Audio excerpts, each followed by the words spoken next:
Hey, welcome to the Hangar. This is your pilot speaking. I'm Hannah Matthews here with, Nathan. and we're here to talk about stuff together and sometimes apart. Every week we're going to switch off and talk on a topic the other doesn't know a whole lot about and laugh as much as we can about it. Our first episode, we decided to do something we can both talk about, cryptids. Do we have a definition of cryptids somewhere? Maybe, I don't know. Cryptids are plants or animals that have been cited but haven't been proven by science. So, like, Bigfoot Bigfoot, or Nessie, Bigfoot. Mothman. What's another one? A promising future. Hannah Matthews. Anyways, Wow. yeah. We each have a cryptid to talk about from vastly different parts of the world, and then we're going to talk about a special guest at the end that we both know about and love with all of our hearts. So you want me to go first? Yes. Okay.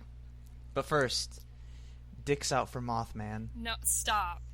Yeah. You edit that out, I swear to God. What if my mom listens? Dicks out for Mothman. Stop! Terrible. The cryptid I chose isn't in the United States. I wanted to know more about cryptids that weren't, and I remembered that one of my closest friends lives in the Philippines, so I thought to look there first, and I found the cryptid that I'm going to do. And it's terrifying. Don't ever Google image it. I'm gonna do that while you talk about Don't. It's called an Aswang, and it comes from the word asura, which is Sanskrit for demon. Aswangs are found in the Visayan Islands.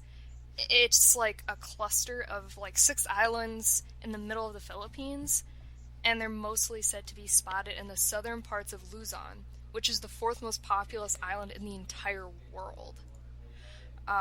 In Filipino folklore, an aswang can be anything depending on who saw it, but the most popular descriptions call them vampires, ghouls, witches, or even like werewolves. Apparently, when the Spaniards came over and down to the Philippines, they were like, well, these guys are scared shitless of Aswangs, like, even back in the 16th century. And the Spanish weren't really afraid of anything, I guess, but I wonder if an Aswang got one of them eventually. Rip. It depends on what region you live in, what Aswang story you get to scare your children and your friends with, and I guess I'm just going to do the Southern Luzon one for you. Alright. A few things that are really solid is that Aswangs are for sure shapeshifters. Damn. The folklore says that Aswangs can walk in the daytime and can merge into society as quiet townspeople who are introverted, and then at night they go out and turn into like bats and cats and boars and other really goth stuff. Oh my. Aswangs only transform at night because they believe that God is dead or sleeping. Oh. Yeah. There's no other reason, just, yeah, we're only gonna transform at night because God is dead and... Or sleeping. I mean, God's sleeping on Earth.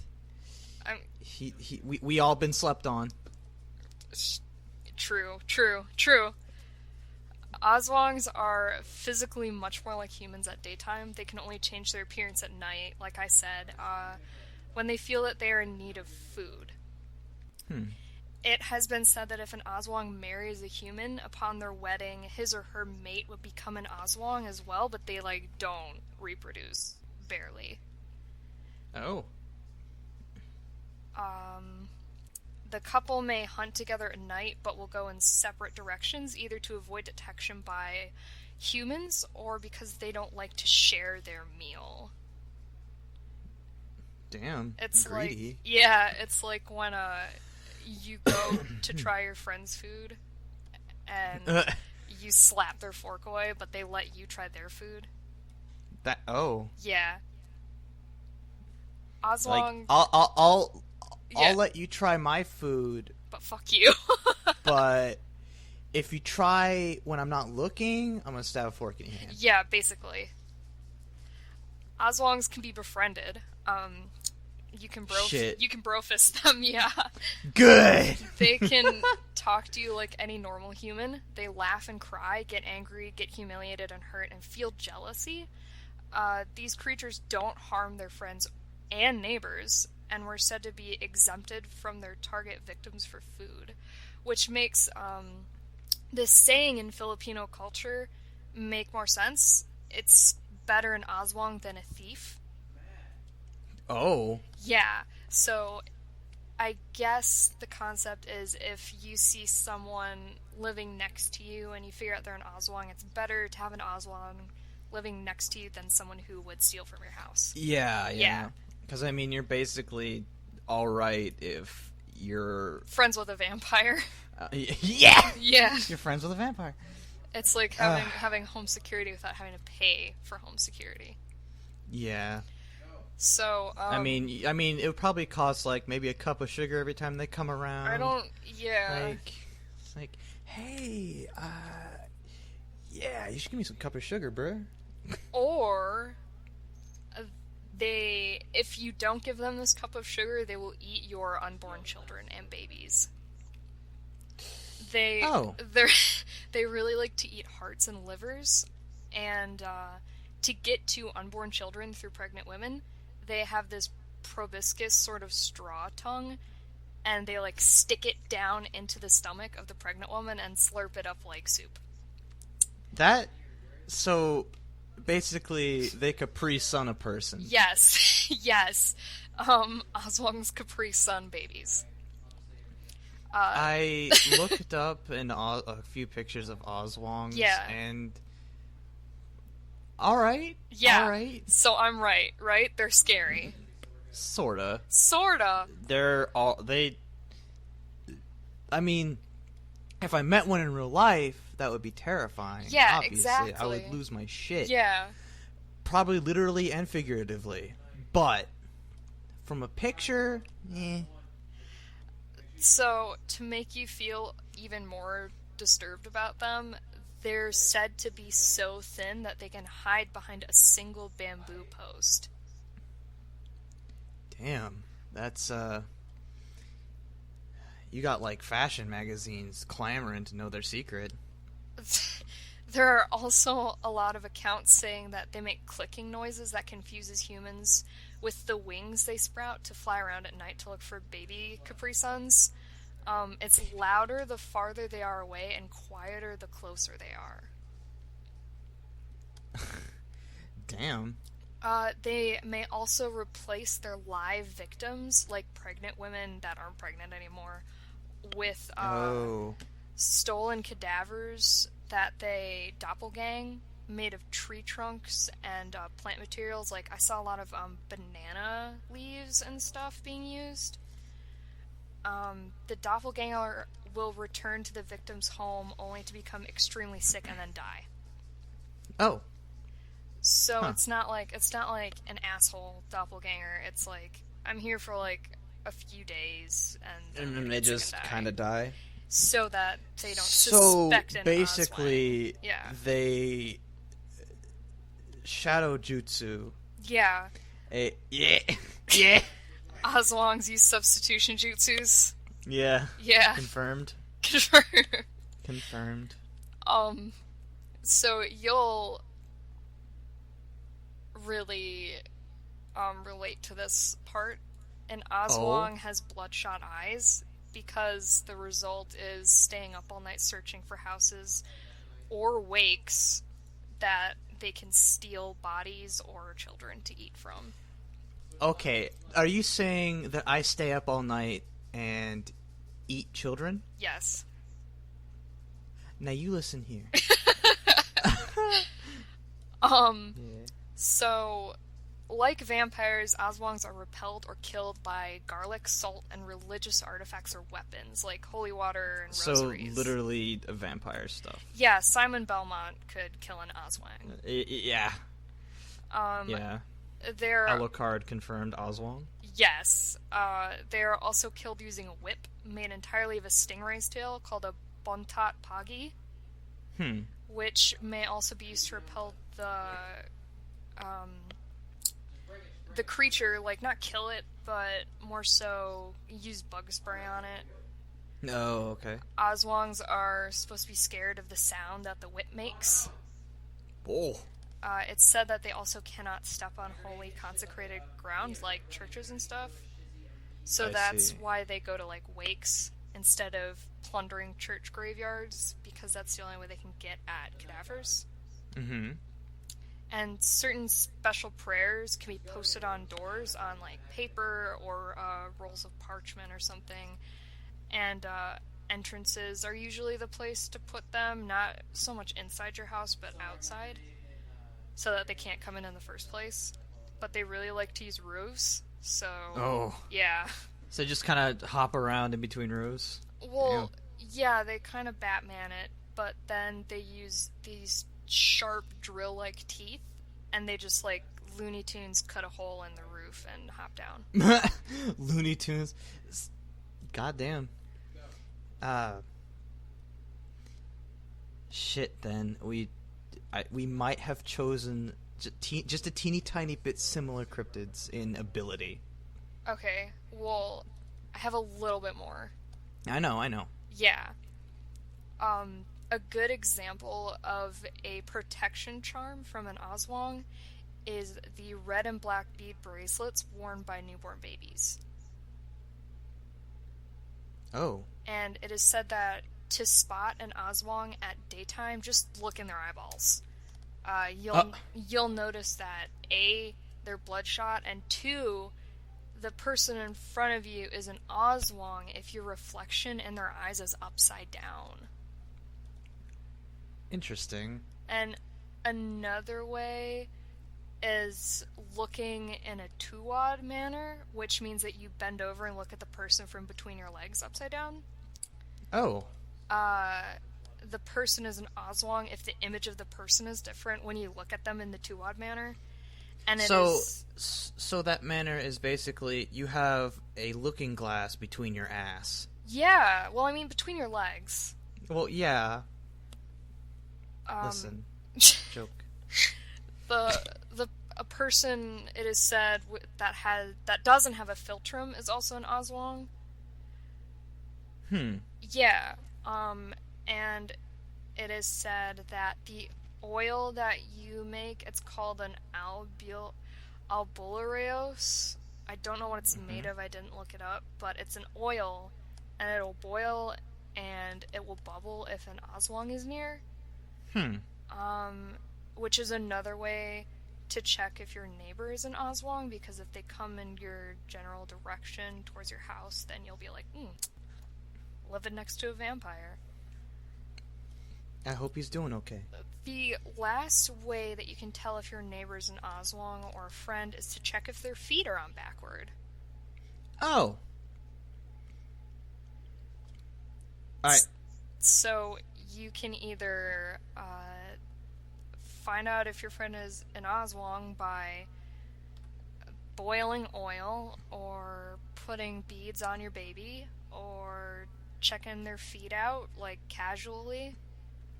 Like backwards as in they're turned backwards? Yes. Or they have like... Oh, okay. Like their feet are like popped off and then twisted all the way around and then pop back on. Oh, okay. So there would be like a twist in the skin. Maybe. Right? I'm not sure if they just like happen that way. I mean, it would be pretty obvious then if their leg was twisted backwards. Yeah. Because I mean, I can twist my foot backwards. Yeah. But that doesn't make me an Oswald. Or does it? Oh my god. There are also other types of Oswong. There's 3 that I found that were really significant. Amalangas, are way more like traditional Western vampires. They bite people's necks and eat the blood that way. Oh. Uh, the only way that you can escape is running in a zigzag direction and climbing up a tree. Because they're so stiff and dead that the monster can only walk in a straight direction. Oh. Damn. So they A- basically, it's as if someone's controlling them with PS1 era gameplay tank controls. Yes, exactly. Silent Hill.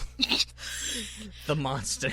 I mean, it would be a good monster for Silent Hill, that's for sure. Yeah, well, I mean, too bad the team is off doing mobile games, but I yeah. think you'll like this one the best if you thought that that was, good. A Manananggalal has a pretty distinct quality that separates themselves from like normal Oswong, and that is in flight, it detaches itself from its human torso. Oh shit. It's usually always a beautiful older woman with like really long hair, and you go on a date and be like, that was nice, when can I see you again? They'd be like, never, and then they'd pop their butt off and their legs, and they'd fly up, and then they'd just rip you apart and eat you. So, do I want to make the comment on that one to make? He says shows up as a beautiful older woman.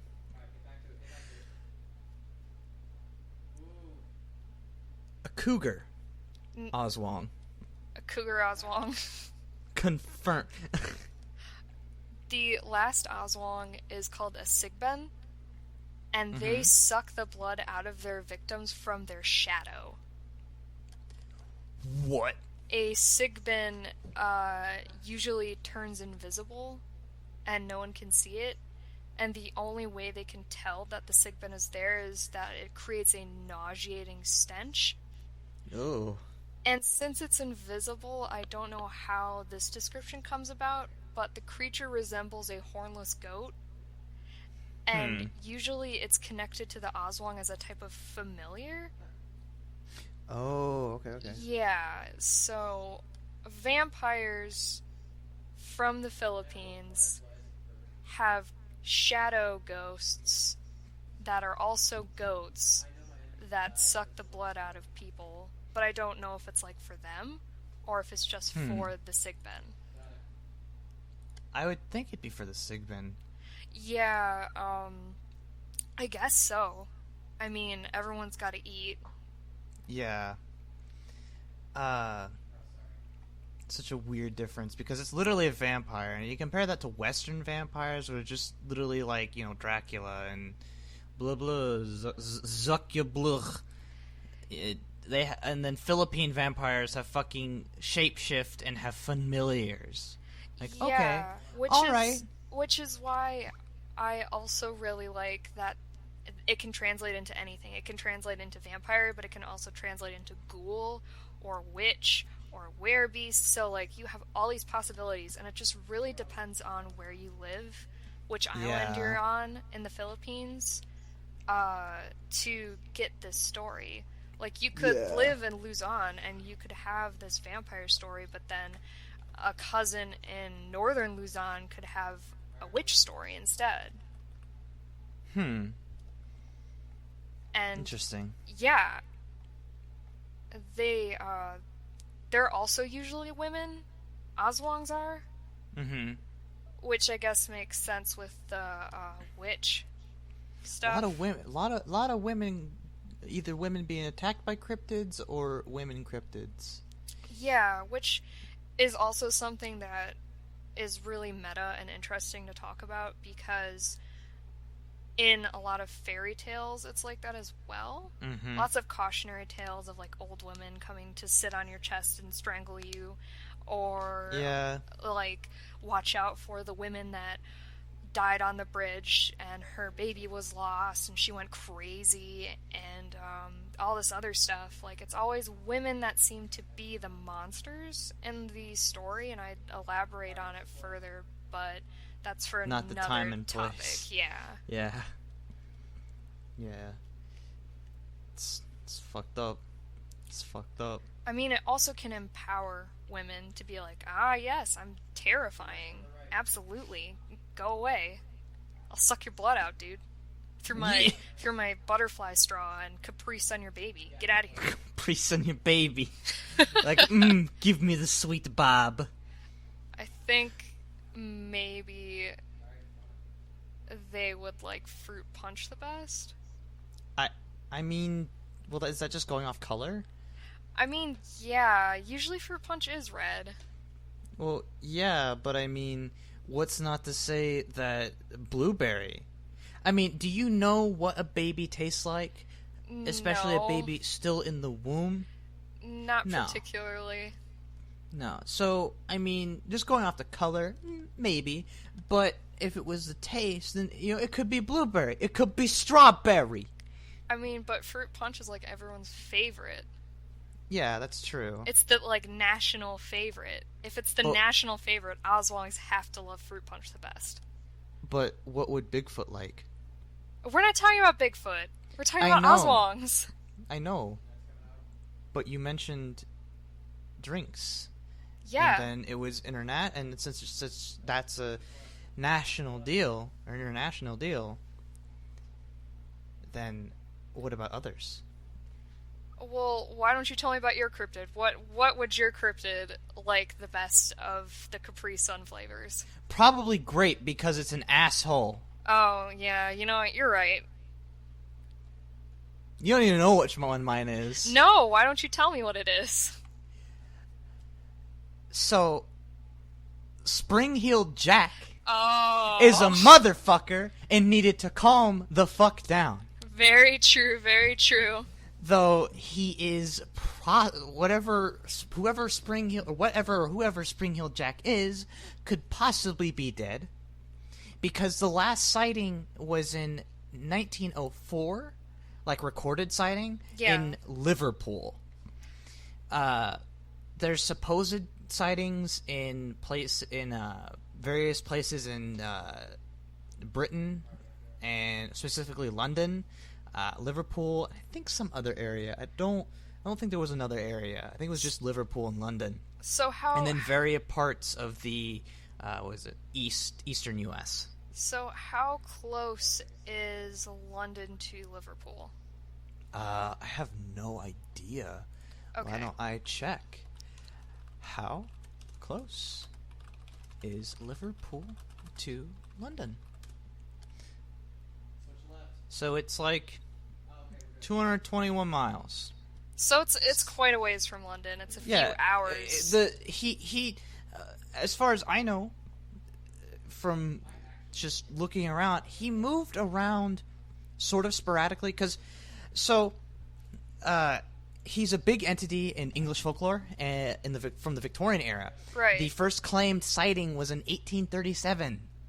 So thinking about that he's possibly still seen, which that's not necessarily been recorded as much. Some people say, oh, he goes to children and says, I want you, and that's it. But going off of the first sighting being 1837 to 1904, possibly dead. I don't know how long Spring-Heeled Jacks live. Maybe Spring-Heeled Jack just got afraid of the fact that we have cars now instead of carriages, and they're a lot less easy to abduct from country roads. He didn't abduct people. So he attacked people on the street. Oh, so he was like Jack the Ripper? Not necessarily. He was more like he'd hop down, from, say, like, a rooftop. Oh, shit. Be like, hit them or scratch the shit out of them. Which, actually, there was a huge case later on that I'll talk about that goes a bit further. So, the first sighting, recorded sighting, which is the 1837 one, right, was a businessman was taking a shortcut through a dangerous area, sort of a more dangerous area to be in. Where was it? It was, I think he was in,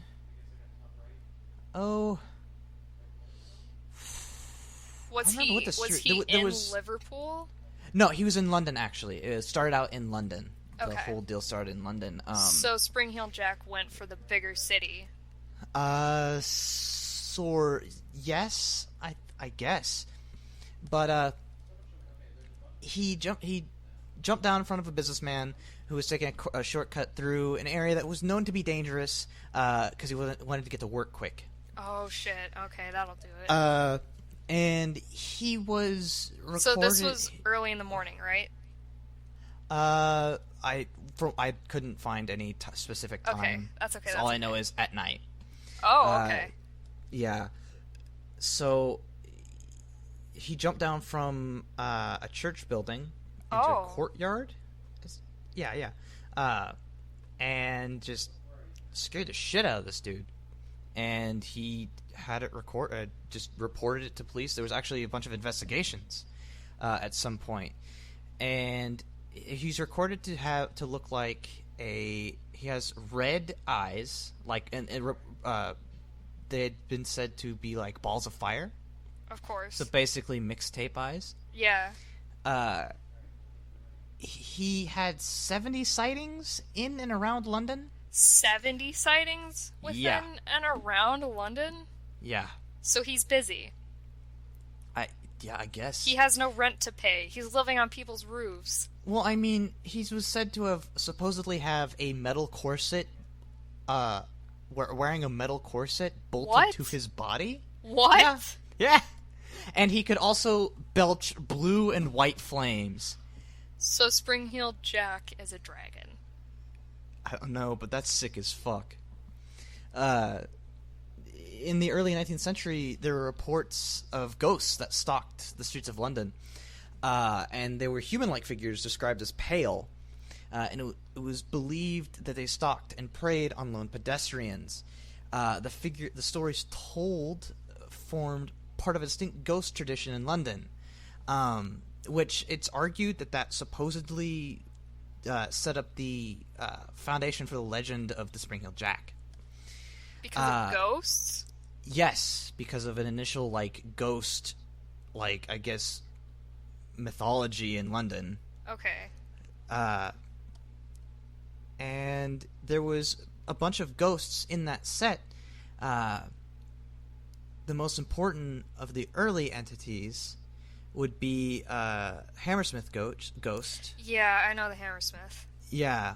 And also the Southampton Ghost. Yeah. Who was also, which that one specifically was assaulted or reported for assaulting individuals in the night, and bore a lot of the same characteristics of Spring-Heeled Jack, and was reported as jumping over houses and being over 10 feet tall.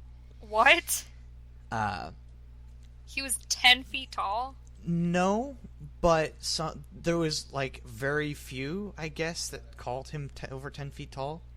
The whole thing with Spring-Heeled Jack was that they thought he was mass hysteria. Okay. They claimed that his jumping ability was because of supernatural powers. Right. Obviously, after red flaming eyes, being able to spout fire, and with a corset bolted to his body. Also, that he had a large helmet, and that he wore a very tight-fitting. His clothing appeared to be a very tight-fitting, white oilskin. Ew. Yeah, and he apparently had claws, according to one deal. Of course he did. There was a whole thing called the Alsop case, which Jane Alsop had reported that on the 19th of February, 1838, she had answered the door of her father's house to a man claiming to be a police officer, who told her to bring a light, claiming, "We have caught Spring-Heeled Jack here in the lane." She brought the person a candle and noticed that he wore a large cloak. The moment she handed him the candle, however, he threw off the cloak. Oh. And presented a whole awful appearance and vomiting blue and white flames from his mouth, while his eyes resembled red balls of fire. And it was actually Alsop who reported the large helmet and the tight-fitting white oilskin. Maybe he wore a helmet because it was their first date. And he didn't want her to see his disgusting face. Well, I mean, he then, caught hold of her and fucking Blew scratched, fire. tore Wait. at her gown. What? That's Yeah. a terrible first date. Yeah. Blue and white fire. And he ripped her dress up. Like, Yeah. what if she just bought it? She apparently managed to get away, and Oh, good. he caught her on the steps and tore her neck and arms with his claws. Oh my god. Her sister actually came and rescued her, and her sister had been yelling for help at the time. Did she, and after was it just the Alsop case? After the Alsop case, there wasn't really a or no. And on the 28th of February as well, 8 days after the attack, there was another deal with Lucy Scales. Mm-hmm. Scales and her sister were returning home after visiting her brother, a butcher, who lived in a respectable part of Limehouse. She stated in her deposition to the police that as she and her sister were passing along Green Dragon Alley, they observed a person standing in an angle of the passage.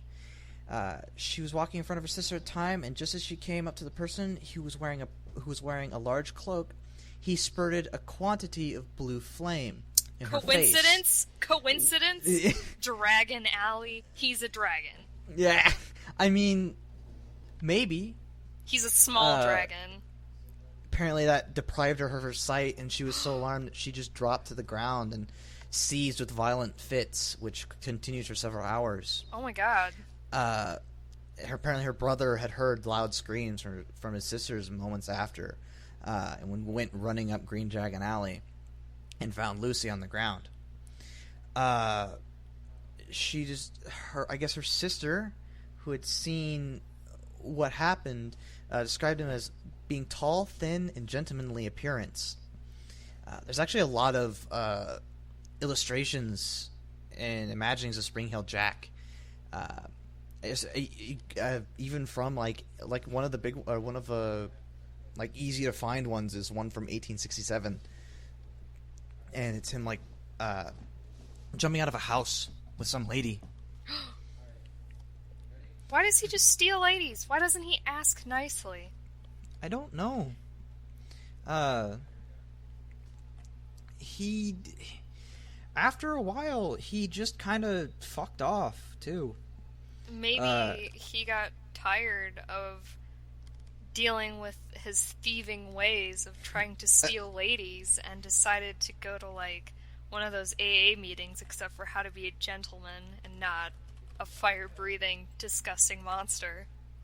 I mean, true. After a while, there was hardly any sightings for a year. And maybe he got depressed. Well, in 1943, a wave of sightings swept the country again. Oh my god.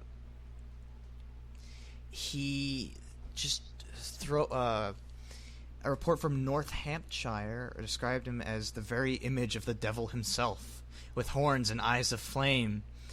He was seen in East Anglia attacking drivers of mail coaches, which became common, actually. Oh. After a while, he ended up being in the countryside, which was that whole year span that there was hardly any sightings. Right. He just was in the countryside. Maybe he was writing a book. I mean, How to be a gentleman. The meetings paid off, okay? He wrote a book. Yeah. And he was also seen in Aldershot until let's see. Yeah, he came at a group of soldiers at the Aldershot's barracks. He fucking just went and slapped the fuck out of them. Several slaps to the face of a guard. A guard shot at him with no visible effect. Oh my God. Some sources claim that the soldier may have fired blanks at him. Others that he missed or fired warning shots. Either way, he disappeared into the surrounding darkness with astonishing bounds. But the fact he's just an asshole. Yeah. There's no other way. He's just an asshole. So okay, so let me get this straight. This is August 1877. Okay. So, he leaps from buildings. He's like a demented, draconic Santa Claus who doesn't understand the term no. He moves to the East Coast later, slaps a bunch of guards, and also writes a book in the countryside while attacking mail coaches. Mm-hmm. Spring-Heeled Jack was seen leaping up and down streets of the rooftops of Liverpool as well in 1904. Which, as I said, but that's the last recorded appearance in Europe. He actually was around America as well, where his American visits were first reported in Louisville, Kentucky, in July of 1880. How did he get to Kentucky from, like, Liverpool?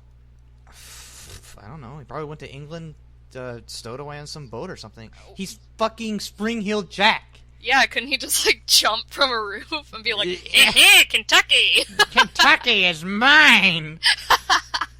There was a big theory for a while in the 40s, or from the 1830s to the 50s, 1830s, 1850s. Okay. That it was actually a dude named, where's a better thing of his name? He's an Irish nobleman, the Marquis of Waterford. Of course he's Irish, because everyone in Britain hated the Irish. They dismissed a lot of shit as mass hysteria, developing under stories of the boogeyman and devil. But they believed that there's a bunch of imitators, and there's actually one dude that got arrested claiming he was Spring-Heeled Jack. Shut up! But that wasn't. I don't think it was his Marquis dude. Yeah. A popular rumor was circulating as early as 1840, pointed to an Irish nobleman, the Marquis of Waterford, as the main suspect. They had suspected that he was the one because of his bad experiences with women and police officers. Okay. He was frequently in the news in the late 1830s for drunken brawling, brutal jokes, and vandalism. So being Irish. Huh? He was in the news for being Irish. I mean, I guess, and it was said to do anything for a bet. Yeah. His irregular behavior and his contempt for women earned him the title the Mad Marquis. And it was also that he was in the London area around the time the first incidents took place. In 1880, he was named the perpetrator by E. Cobbin Brewer, who said the Marquis used to amuse himself by springing on travelers unawares to frighten them. But in 1842, he married and settled down. I don't remember exactly. He settled down and apparently led a really good life until he died in a riding accident in 1859. So he couldn't have been Spring-Heeled Jack. No. Because then how do you explain the Liverpool? 1904? Yeah. This is really, like, not structured because I'm going back and forth in time. No, it's okay. But it's good. fine. It's fine. You can edit. It's all good. No. Wow. There's no editing this. Hardly. Anyways, so he got seen a few times from his American visits, especially also in the 1970s. He returned in both England and the U.S. In 1970. Yeah. So, like, my mom could have seen Spring-Heeled Jack when she was an infant. I mean, if she was in England or some areas of Texas and North Carolina. No. There were reports, a 1973 family in Sydney, North Carolina, reported a gaunt, long-haired man with pointed ears and glowing red eyes taking leaps they estimated at 50 or 60 feet. Oh my god. In 1979, more than a dozen residents of Plano, Texas, saw a creature described as 10 feet tall with pointed ears cross a football field with just a few strides like those taken by an astronaut on the moon. Whoa. Yeah, so there was... He's sort of everywhere in, in the UK, in the more, like, London and Liverpool, like, in circumference. He showed up a lot in the countryside. he ended up being in America for a little while, apparently.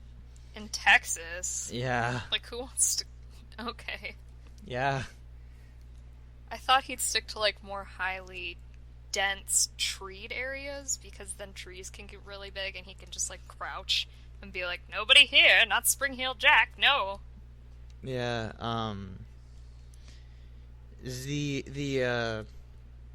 there's one story deal that it reads, the people of Oakland are pretty well convinced that a house where a murder was committed last week is haunted. This is in 1927. I don't know the exact date.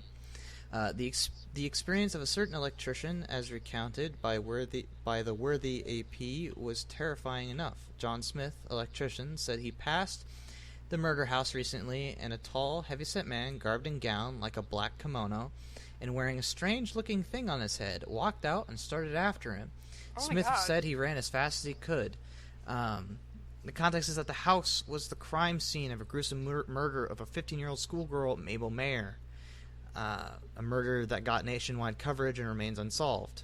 As far as to what this thing reads, I don't know when this was written. Oh yeah, in 2013. So maybe it got solved. Yeah, maybe it got solved. I mean, we can look it up right now. Let's see. Mabel Mayer.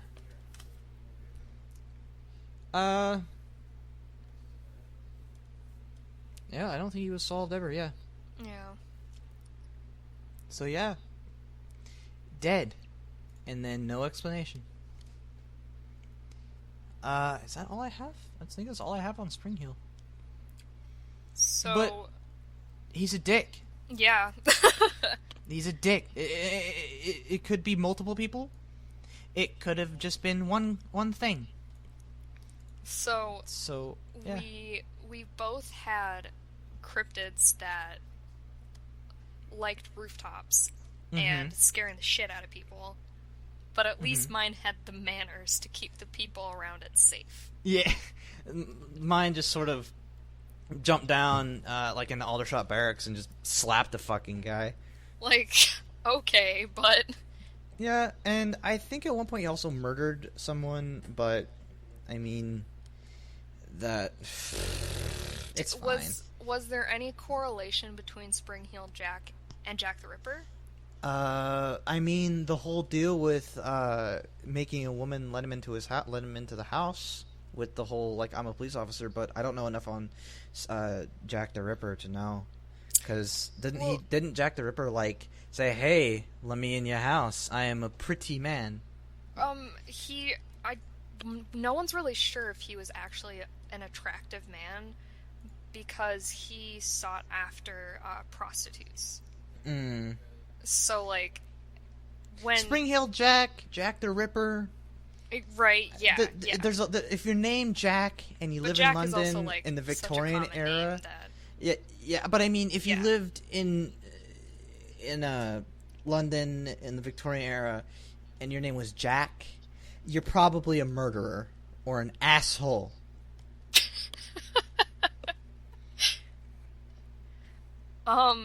We have our special guest cryptid ready for the near end of this first podcast episode. And of course, it is, drumroll, Mothman. Mothman, yeah! I wish we could interview Mothman. I wish we could interview Mothman, too.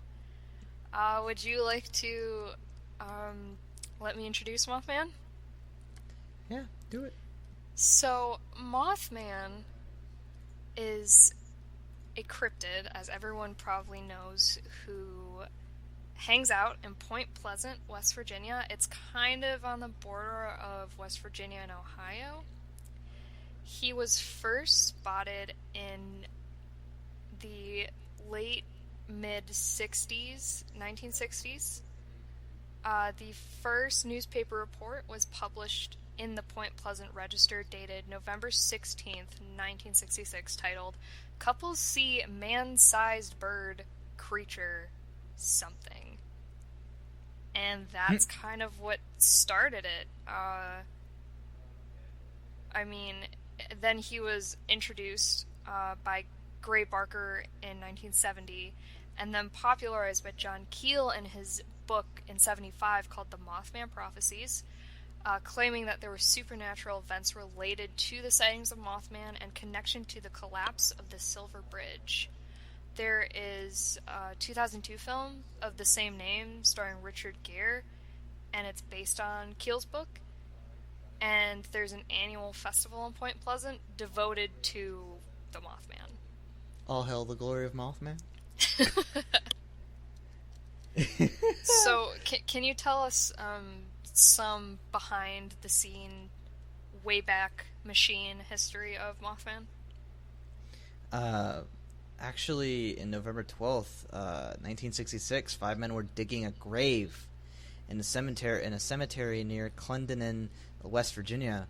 They claimed to have seen a man-like figure fly low from the trees over their heads. This is 3 days before the couple at Point Pleasant saw Mothman. The thing with the dudes digging the grave is often identified as the first known sighting of what became Mothman. Okay. There was a lot of people just had seen Mothman as well. Volunteer firemen, 2 volunteer firemen cited it. Said it was a large bird with red eyes. It's actually could have possibly been a bird. There's a large heron who looks sort of the same as what they detail Mothman to be. But I have no idea. That's a terrifying heron, then. Yeah, said all the sightings fit the sandhill crane. Oh, we have those up here. Not a heron, I mean. Yeah, so not a heron, a sandhill crane. No, cranes are not things to approach. They're kind of like geese, but just like skinny. Yeah. You just don't talk to cranes. You don't talk to any bird. You just leave them alone. You just enjoy from afar. I mean, I'm sure the parrots. You talk to parrots, so. I mean, but yeah. I mean, after the Silver Bridge collapse, there was no sightings afterwards. Could you elaborate on the Silver Bridge collapse for people who don't know what it is? Silver Bridge was the whole deal with Silver Bridge was obviously it collapsed, but there was a lot of people that saw Mothman before the collapse. The same people that died in that collapse, which was 46, and 44 of the bodies were recovered. So that leaves 2 that weren't recovered. Could one of them be Mothman? No, probably not. No, but I'm sure that they're hanging out with Mothman somewhere. Yeah. Well, I mean, 1967, they probably would have been teens or adults, so I mean... They could just be old and hang out with Mothman now. Yeah, true. I mean, where is Mothman now? Who knows? It's just like a news bulletin. Where is Mothman now? And where is Mothman? And there's like a blurry photo of him looking around. Yeah, it's akin to the Bigfoot photos. Yeah. That exact pose. Now he's running the YMCA in West Virginia. So, folklorist Jan Harold Brunvand notes that Mothman has been widely covered in popular press. Sometimes he's seen with UFOs. No. Yeah. Well, yeah, a bunch of people claim that he was a lot of ufologists and shit were like, hey, Mothman's an alien. Yeah. Brunvard notes that recountings of the 66-67 years of the Mothman reports usually had like 100 people saw Mothman, and a lot more people were, quote, afraid to report their sightings, but observed that written sources for such stories consisted of children's books or sensationalized or undocumented accounts that fail to, quote, identifiable persons. Brunvard found elements in common among a lot of the reports, suggesting that something real may have triggered the scares. and became woven with the existing folklore of just like other shit. Oh, okay. He also records tales of Mothman attacking the roofs of parked cars inhabited by teenagers. So Yeah. Makeout Point in Point Pleasant is probably not a pleasant point to make out at. Yeah, because Mothman gonna come at you. He gonna hop down from a tree and be like, "Woo!" Just like Spring Heel Jack.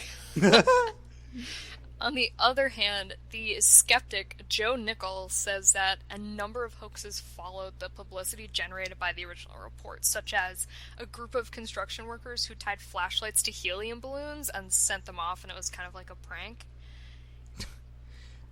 Jeez. And he also reports the attributes of Mothman to things like other identified pranks, misidentified planes, and sightings of barred owls, suggesting that the Mothman's glowing eyes were actually a red eye effect caused from the reflection of light from flashlights and other light sources. But usually the area that he thinks that, like, owls could be Mothman, it's not anywhere near Point Pleasant. It's outside of their usual range of, like, just existing. Like, they don't really go to that part of West Virginia. Oh, okay. I guess it's, like, too far south or too far east for them. That's weird. On a better note, Point Pleasant held its first annual Mothman Festival in 2002, and they built a 12-foot-tall metallic statue of him. The statue was made by a guy named Bob Roach, and it was unveiled a year after, so in 2003. There's also a Mothman Museum and Research Center that opened 2 years after the unveiling, so in 2005, and it's run by Jeff Wamsley, who sounds like a cool dude to talk to. Oh shit, fucking Mothman Museum, that's dope. The Mothman Festival is a weekend-long event held on the 3rd weekend of every September. There are a variety of events that go on during the festival, such as guest speakers, vendors, and a Mothman pancake eating contest. Yes, eat pancakes in the glory of Mothman. Yeah, I wonder if they're shaped like Mothman. Maybe. Or they could be 8 feet tall like Mothman. Like a life-sized version of Mothman. Also, I mean, fun fact, Mothman is a recurring demon in the Shin Megami Tensei games. Also shows up in Castlevania, Dawn of Sorrow, and is an enemy in Castlevania Portrait of Ruin. Here we go. The video games come out. Well, I mean, are you surprised that Mothman shows up and stuff? It's interesting he shows up in a Japanese, like, just a generally Japanese series game. Well, over in Japan they have cryptids too, they're just called yokai. Yeah.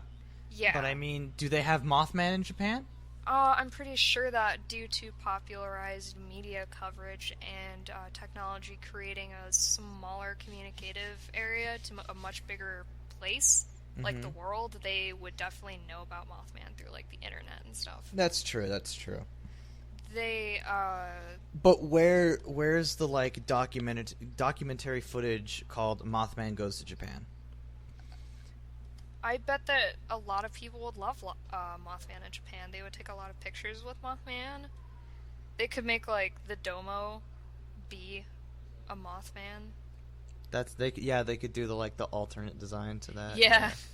Yeah. Or, like, the little alpaca dudes. Yeah. We just need Mothman to show up because, I mean, he possibly killed 46 people, but, I mean... He needs to, like, come out to the news and be like, hey, man, I'm sorry. Those are my darker days. Yeah. Yeah, I mean, statute of limitations, right? Right. Though I don't know if that applies for 46 murders. 44. Well, yeah, true. If you want to know my own special fact, the Mothman is highly tied to another cryptid called Owlman. Why does it sound like the off-brand version of Mothman? Well, Owlman is a DC Comics supervillain, but Oh. this Owlman is from Cornwall, Hmm? and Owlman was first saw. He was first seen in 1976, so like a decade later, this guy came up in England and was like, "What's up?" He's basically just like Mothman, except he has an owl for a face, and he is much more prone to talking to children. Okay. Yeah. So. Does that mean Owlman's open for interview? Right? Well, the last Yeah. time they saw Owlman was in 2009, so probably not. Oh? Owlman, the first time that someone saw Owlman, it was this guy called Don Melling, and he was visiting the area on a holiday, and he said he had two daughters. Mm-hmm. One was 12 and the other was 9, and they were walking towards a church, the Monan Church, in the woods.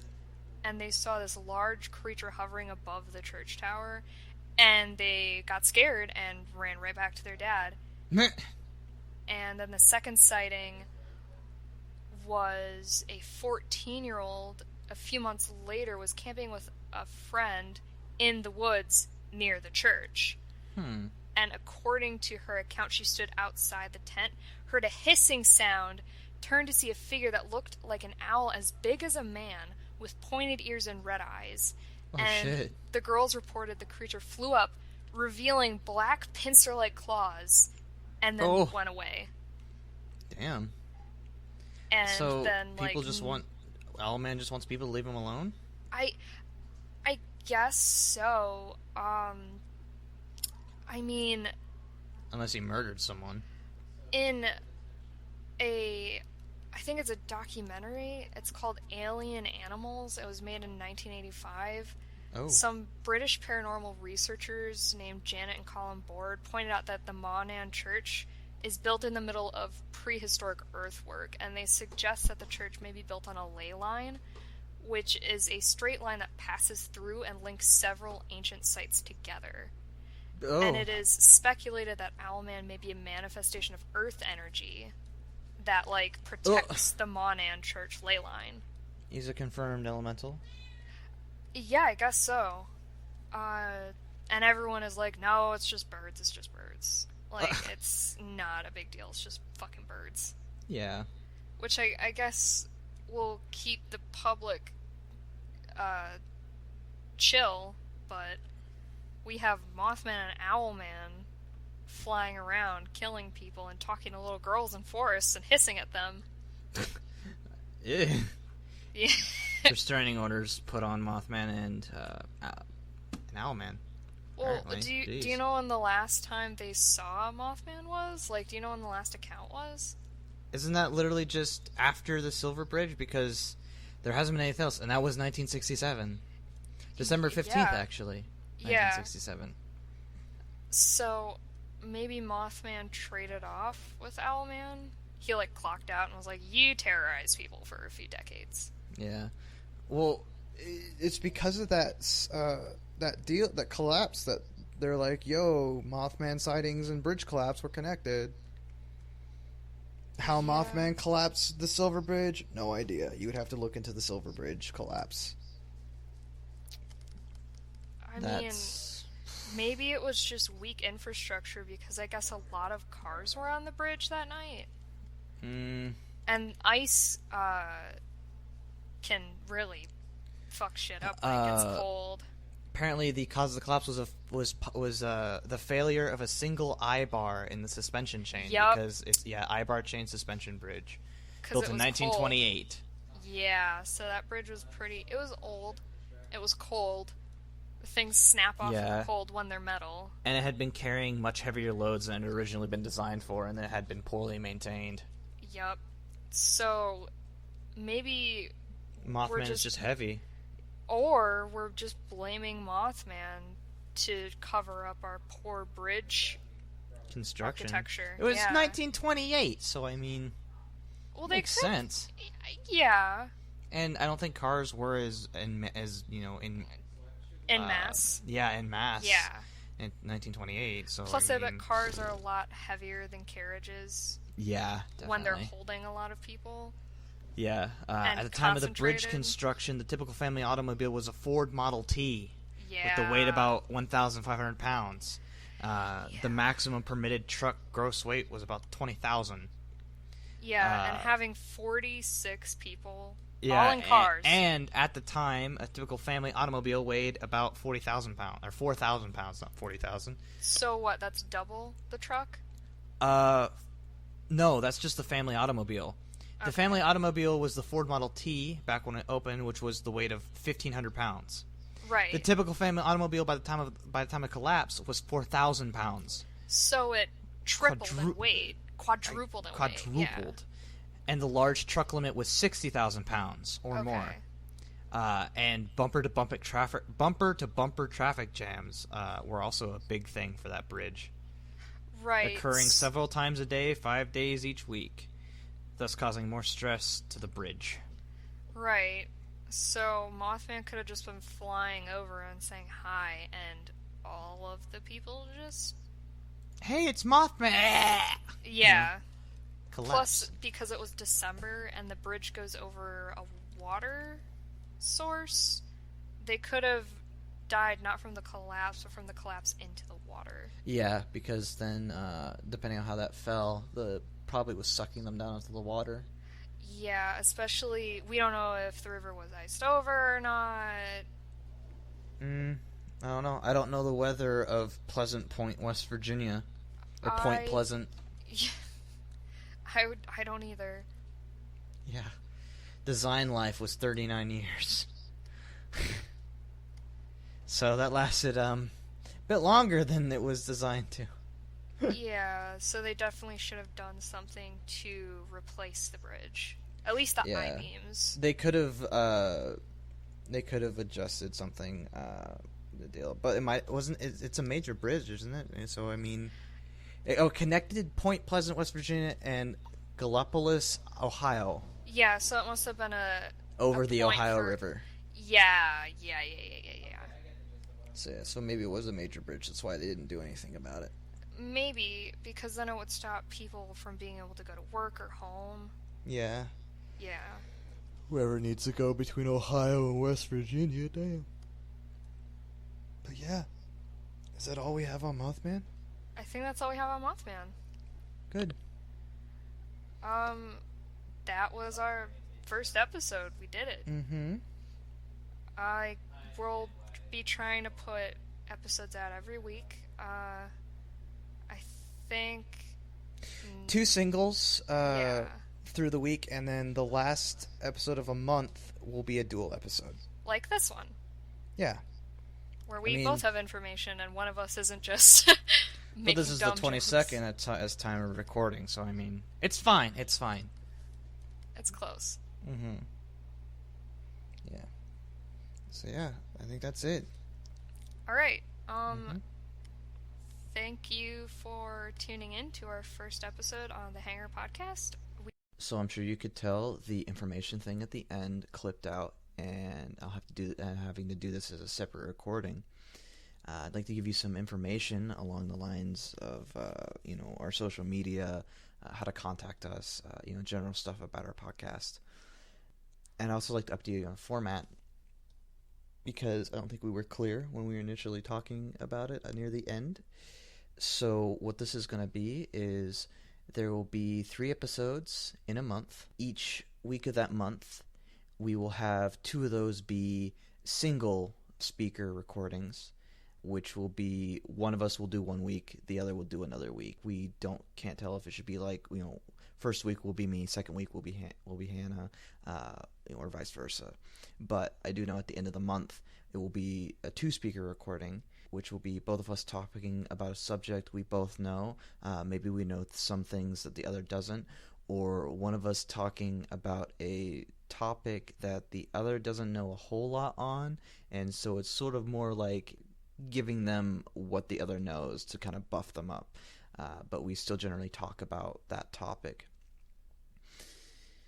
If you enjoyed what you had heard and would like more, please subscribe, give the video a like, and obviously if you didn't like it, dislike it, don't subscribe, whatever you need to do. If you have any input, please give a comment on this recording if it's anything in specific to maybe some misinformation in the topic that we talked about. Or you can email us at mothmanowned1966@gmail.com with anything you'd like us to improve on, or if you'd like to suggest a topic for any future episodes. You can also follow us on our Twitter at MothmanOwned for any tweets either me or Hannah will make regarding the podcast, or maybe we found some interesting article pertaining to an episode we did that has some information we didn't touch up on or we left out entirely that you would like to know if you were interested in that topic and wanted to look into it further. Thank you for listening, and we hope to have an easier time getting this out, because this took a little bit of time as recording. This outro is being recorded on July 30th, and the initial recording was done on the 22nd. But we hope to get this format down and get it out.